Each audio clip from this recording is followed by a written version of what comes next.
Hi, friends. Welcome back to Amazing Life for You. I am Sandy Hancock, relationship coach, author, and believer that God writes redemption into every story, even the ones that seem impossible. Today, I want to share a story that moved me deeply, the story of Rosaleen Moriarty-Simmonds, a woman born without arms or legs who refused to let her circumstances define her. And along the way, we will uncover a few lessons we can all take about perseverance, purpose, and living with faith when life feels unfair.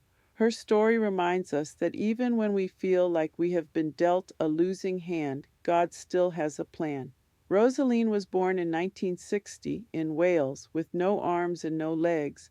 Her condition was not genetic, it was the result of a medication called thalidomide that doctors once prescribed to pregnant women for morning sickness. Thousands of children around the world were affected, but few stories are as inspiring as hers.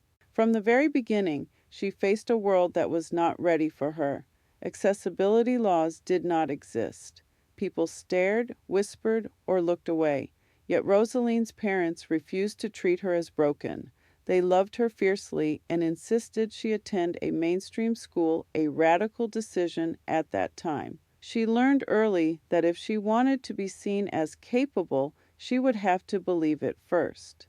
That is lesson number 1. How others see you can only limit you if you agree with them. As she grew older, Rosaleen faced countless rejections. Employers told her, "You're amazing, but we're just not equipped for someone like you." Imagine hearing that again and again, being told the world does not have room for you. Yet instead of shrinking back, she kept showing up.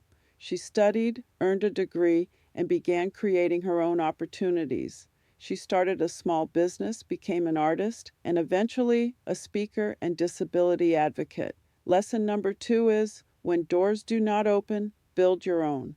Some of you may be listening right now and thinking, I've been overlooked too in love, in work, in friendships. You know what rejection feels like, but rejection is not God's no. Sometimes it is His redirection toward something far greater.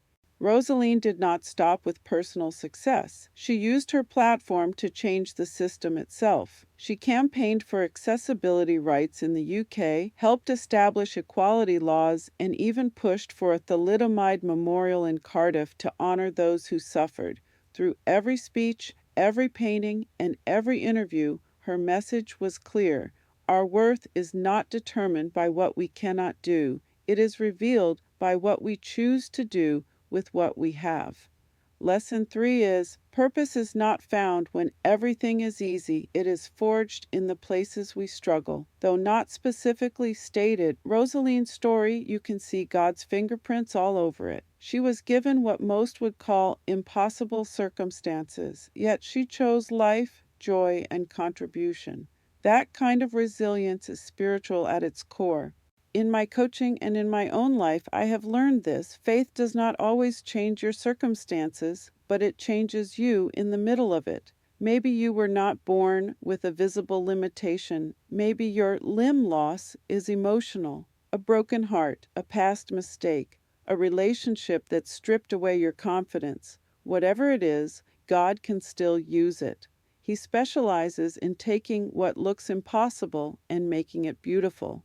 Rosaleen once said that she wanted people to stop seeing her as a tragedy and start seeing her as a person. Isn't that what we all want? To be seen beyond our past, beyond our mistakes, beyond what is missing. Lesson number 4. Your limitation can become your ministry. When you start using your story to serve others, your pain stops owning you. Rosaleen's difference became her platform to speak life into others. What if yours could too? So here are a few questions for reflection. What limitation or past hurt have you let define you?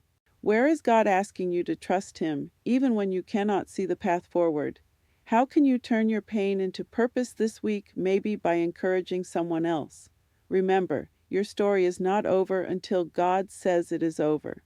Rosaleen Moriarty-Simmonds was born without limbs, but never without purpose, and neither are you. Whatever you have lost, whatever you are facing, the same God who carried her can carry you.